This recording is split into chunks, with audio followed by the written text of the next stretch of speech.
Welcome to Udghosh Academy, your gateway to success in Uttar Pradesh examinations. Hello everyone, कैसे हैं आप लोग? उम्मीद है बढ़िया ही होंगे। तैयारी ठीक ठाक चल रही होगी। ठीक, तो हम लोग जो है यूपी स्पेशल से जुड़े हुए कुछ एमसीक्यूज कर रहे थे, जो कि वन्य जीव अभयारण्य का एक पार्ट हो चुका था।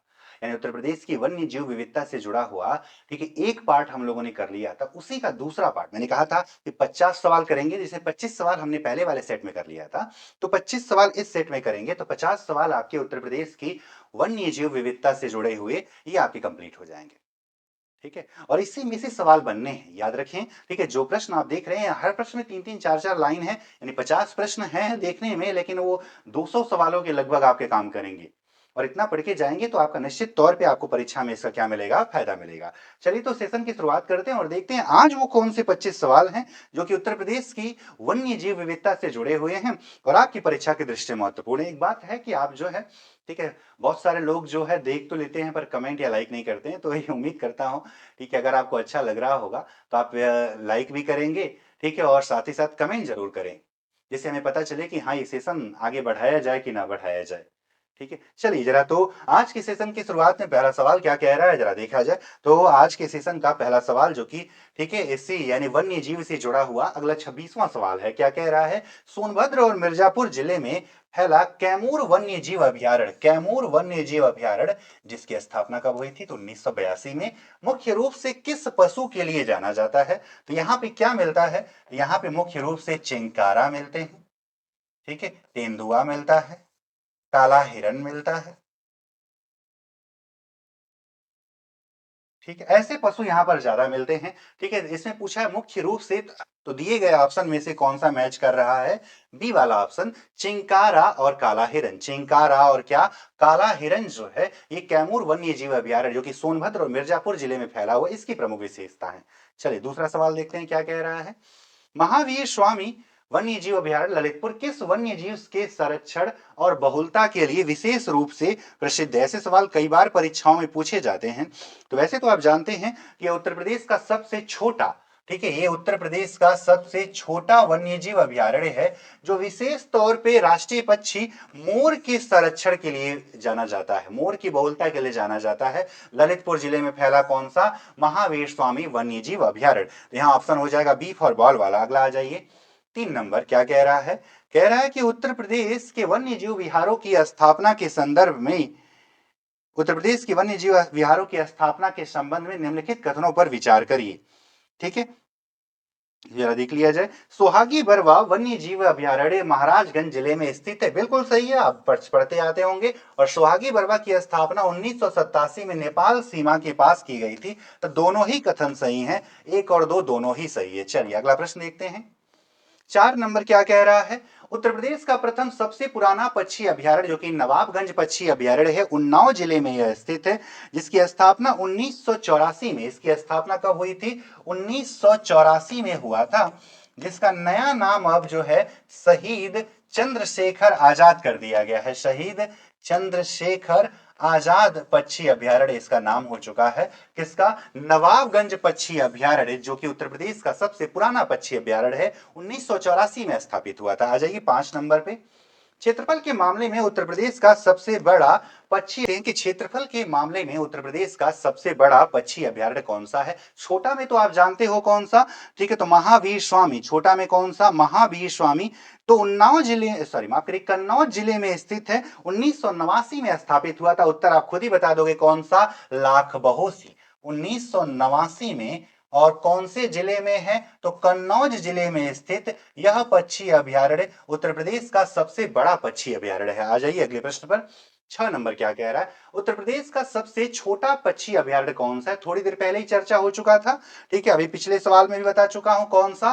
तो दिए गए ऑप्शन में से सबसे छोटा पक्षी अभयारण्य कौन सा है? तो पटना पक्षी अभयारण्य। कौन सा? पटना पक्षी अभयारण्य, ठीक है। महावीर स्वामी वन्य जीव अभयारण्य है और ये क्या है? एटा जिला में है। कहां पर है? एटा जिला में है। कौन सा? पटना पक्षी अभयारण्य। रामसर साइट भी हो चुका है। आ जाइए अगला। निम्नलिखित पक्षी विहारों और उनसे संबंधित जिलों का सही मिलान करना है। आसान सा प्रश्न है, ठीक है, हमेशा से पढ़ते आते हैं। तो सांडी को मिला दे हरदोई से, समस्तीपुर को मिला दे कहां से? तो रायबरेली से और सामान को कहां से मिला दें, मैनपुरी से, तो कौन सा हो जाए, YXZ। ठीक है, YXZ पहला वाला ऑप्शन ही मैच कर गया। चलिए अगले प्रश्न की तरफ बढ़ते हैं। ठीक है, 8 नंबर, उत्तर प्रदेश के रामसर स्थलों के संदर्भ में निम्नलिखित कथनों पर विचार करिए। उत्तर प्रदेश के रामसर स्थलों के संदर्भ में निम्नलिखित कथनों पर, उत्तर प्रदेश में कुल 12 आर्द्र भूमियां हैं। ठीक है, किसकी बात कर रहा है, उत्तर प्रदेश में। ठीक है, कुल 12 आर्द्र भूमियां। ठीक है, तो आप जानते हैं कि हाल ही में उत्तर प्रदेश में, ठीक, नए आर्द्र भूमियों की क्या हुई है, ठीक है, नए रामसर साइट को शामिल किया गया है। तो इस प्रकार अगर देखा जाए कि उत्तर प्रदेश में कितने रामसर साइट हैं, ठीक है, उत्तर प्रदेश में कितने रामसर साइट हैं, तो अब 12 की जगह आप कितना याद रखिएगा, 13 याद रखिएगा। कितना याद रखना है आपको, 13। और 13वां, ठीक है, कौन बना है, तो 13वां बना है बलिया का। ठीक है, बलिया का, ठीक, जिसका नाम क्या है आप जानते होंगे, जो कि सुरहा ताल, जिसे जयप्रकाश नारायण के नाम से जाना जाता है। 13वां है सुरहा ताल, जो कि कहां पड़ता है, तो बलिया में पड़ता है। तो अब उत्तर प्रदेश में हो सकता है जब ये प्रश्न बना रहा होगा तब ये 12 रहे होंगे, लेकिन अब कितने हो चुके हैं, 13। सुरहा ताल इसमें शामिल हुआ है। बखिरा की स्थापना, बखिरा उत्तर प्रदेश का 10वां रामसर स्थल है। बखिरा जो है उत्तर प्रदेश का 10वां रामसर स्थल है। तो ठीक है, तो यहां पर दूसरा वाला यानी पहला तो गलत हो गया, दूसरा सही हो गया, तो केवल 2 वाला सही है। ठीक है, अगला प्रश्न देखते हैं। सूर सरोवर पक्षी अभयारण्य, जिसे रामसर साइट का दर्जा भी प्राप्त, आगरा में है। कीठम झील पहले के नाम से आना जाता था। कीठम झील कहां पर पड़ता है, आगरा में। अब इसे क्या कहते हैं, सूर सरोवर पक्षी अभयारण्य, जिसको रामसर साइट भी बना दिया गया है। 10 नंबर क्या कह रहा है, जरा ध्यान से देखते हैं। ओखला पक्षी अभयारण्य के संदर्भ में कौन सा कथन असत्य है। ओखला पक्षी अभयारण्य के संबंध में कौन सा कथन असत्य है, ठीक है, जरा देख लिया जाए। यह पक्षी अभयारण्य गौतम बुद्ध नगर, नोएडा और दिल्ली की सीमा पर सही है।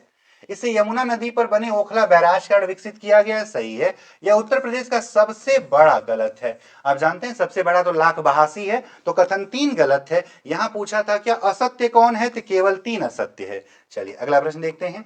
11 नंबर क्या कह रहा है, पार्वती अर्गा पक्षी अभयारण्य उत्तर प्रदेश के किस जिले में स्थित है, जो 2 आपस में जुड़ी झीलों से, पार्वती और अर्गा नामक झीलों से बना है, जो कि गोंडा जिले में स्थित है। ठीक है, यह रामसर साइट भी है, कहां पड़ता है, गोंडा में पड़ता है, गोंडा में। अगला अगला देखते हैं क्या है। जयप्रकाश नारायण पक्षी विहार, ये भी थोड़ी देर पहले बता चुका हूं, रामसर साइट बना है 13वां। सुरहाताल किस जिला में पड़ेगा, तो बलिया में पड़ता है, कहां पर, बलिया में। अगला, महोबा जिले में स्थित विजय सागर पक्षी अभयारण्य उत्तर प्रदेश के किस क्षेत्र की मध्ययुगीन विजय सागर झील के किनारे विकसित किया गया है। ठीक है, महोबा पड़ता ही कौन से क्षेत्र में है, तो बुंदेलखंड क्षेत्र का है। कौन से क्षेत्र से जुड़ा है, बुंदेलखंड क्षेत्र से जुड़ा है। अगला प्रश्न, उत्तर प्रदेश का राजकीय पक्षी कौन सा है, जो राज्य के तराई क्षेत्रों और आर्द्र भूमियों में मुख्यतः पाया जाता है। ये तो बच्चों वाला सवाल है, अब खुद ही उत्तर दे लोगे। आगे बढ़ते हैं जरा। उत्तर प्रदेश का राजकीय पशु क्या है, जिसका मुख्य आवास दुधवा राष्ट्रीय उद्यान, किशनपुर वन्य जीव विहार की दलदली घास के मैदान है। यह भी बच्चों वाला सवाल है, इसका उत्तर आप ही दे लेंगे। उत्तर प्रदेश में कुकरैल वन्य जीव संरक्षण केंद्र के बारे में निम्नलिखित कथनों को पढ़िए। किसकी बात कर रहा है, कुकरैल वन्य जीव के संबंध में निम्नलिखित कथनों को आपको बताना है। ठीक है, तो जरा देखते हैं। कुकरैल वन्य जीव संरक्षण केंद्र, जो कि स्थापित हुआ था 1978 में, लखनऊ जिले में है, सही है। घड़ियाल और कछुआ के कृत्रिम प्रजनन और संरक्षण के लिए प्रसिद्ध है, तो दोनों ही कथन सही हैं, 1 और 2 दोनों ही सही है। अगला प्रश्न, उत्तर प्रदेश के किस चिड़ियाघर का नाम बदलकर शहीद अशफाक उल्ला खान प्राणी उद्यान रखा गया है, जो तीसरा है। उत्तर प्रदेश में एक लखनऊ, कानपुर के बाद गोरखपुर में तीसरा चिड़ियाघर खोला गया है, जिसको अब कहा जाएगा किस नाम से, शहीद अशफाक उल्ला खान प्राणी उद्यान के नाम से जाना जाता है। अगला प्रश्न, उत्तर प्रदेश में वन्य जीव संरक्षण सप्ताह, उत्तर प्रदेश में वन्य जीव संरक्षण सप्ताह प्रति वर्ष कब मनाया जाता है, तो वन्य जीव के प्रति जागरूकता बढ़ाने के लिए 1 से 7 अक्टूबर, 1 से 7 अक्टूबर को मनाया जाता है, वन्य जीव संरक्षण सप्ताह मनाया जाता है। अगला प्रश्न 19 नंबर, देश का पहला ठीक है, मयूर संरक्षण केंद्र उत्तर प्रदेश के किस ऐतिहासिक या भौगोलिक स्थल पर स्थापित किया गया है? किसकी बात कर रहा है? मयूर संरक्षण केंद्र। तो मयूर का संबंध भगवान कृष्ण से भी है, आप जानते ही हैं। मोरपंख सुना होगा, तो वृंदावन क्षेत्र कौन सा हो जाए? तो वृंदावन क्षेत्र हो जाए। कौन सा हो जाए? वृंदावन में मयूर संरक्षण केंद्र, पहला मयूर संरक्षण केंद्र स्थापित किया गया है। अगला प्रश्न, उत्तर प्रदेश के गिद्ध संरक्षण केंद्र के संदर्भ में निम्नलिखित कथनों पर विचार करिए। राज्य का पहला जटायु संरक्षण प्रजनन केंद्र महाराजगंज जिले में स्थापित किया गया है। यह केंद्र मुख्य रूप से किंग वल्चर के संरक्षण के लिए कार्य करता है। ठीक है, इसमें आपको गलत कहना, गलत चुनना है। दोनों ही कथन सही हैं। दोनों ही कथन क्या हैं?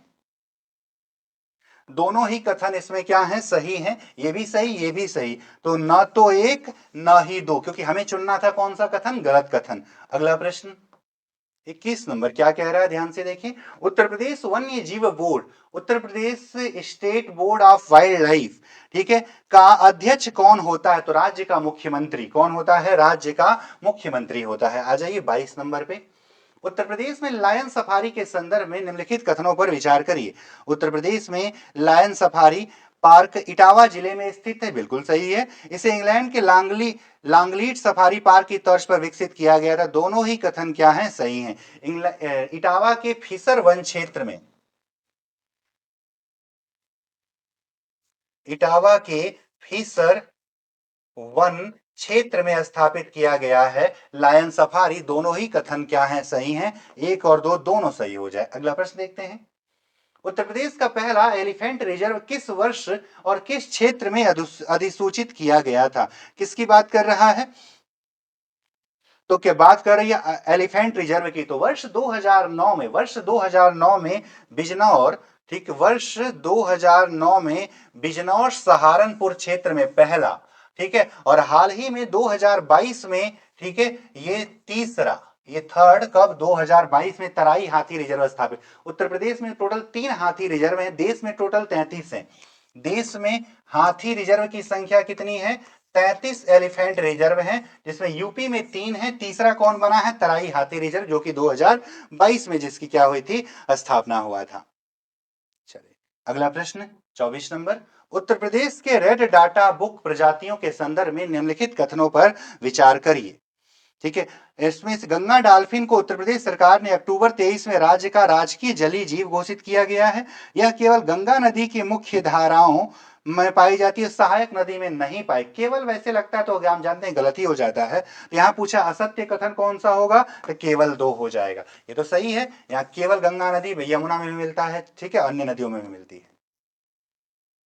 उत्तर प्रदेश के वन विभाग का मुख्यालय कहां पर स्थित है? उत्तर प्रदेश के वन विभाग मुख्यालय पूछा है तो आप जानते हैं राजधानी लखनऊ में ही हो जाएगा। ठीक है, मुख्यालय की अगर बात किया जाए तो कहां हो जाएगा? राजधानी लखनऊ में हो जाएगा। ठीक है, तो ये आपके ये 25 सवाल, यानी टोटल 50 सवाल आपके किससे हो गए? ठीक है, तो उत्तर प्रदेश के वन्य जीव विविधता यानी वन्य, ठीक, वन्य जीव संरक्षण यानी कि वन्य जीव अभ्यारण्य, पक्षी अभ्यारण्य और राष्ट्रीय उद्यान और टाइगर रिजर्व, एलिफेंट रिजर्व, इन सब के संदर्भ में जितने सवाल बन सकते थे उन सभी सवालों को हमने कर लिया है। ठीक है, तो हमारे साथ लगातार बने रहिए। उद्घोष एकेडमी पर आप हमसे जुड़ेंगे तो निश्चित तौर पर इसका आपको फायदा एक दिवसीय परीक्षाओं में पर्याप्त रूप में मिलेगा। तो इस सेशन में बस इतना ही। तो ये टोटल हमने 3 सेट अब तक यूपी स्पेशल के एमसीक्यूज वाले हो गए हैं। एक इतिहास से जुड़ा था और 2 हो गए किससे जुड़ा हुआ आपका? तो उत्तर प्रदेश की वन्य जीव पहचान से हो गए। तो इस सेशन में बस इतना ही। आप सभी को बहुत बहुत धन्यवाद। आपका दिन शुभ हो। हमारे चैनल को लाइक करिए, सब्सक्राइब भी करिए। जो लोग सब्सक्राइब नहीं किए हैं वो लोग सब्सक्राइब करें। अन्य लोगों को जोड़िए जो, ठीक है, जो एक दिवसीय परीक्षाओं की तैयारी कर रहे हैं, उनके लिए ये क्लासेस, ये वीडियो बहुत ही ज़्यादा महत्वपूर्ण होने वाले हैं। आप सभी को बहुत बहुत धन्यवाद।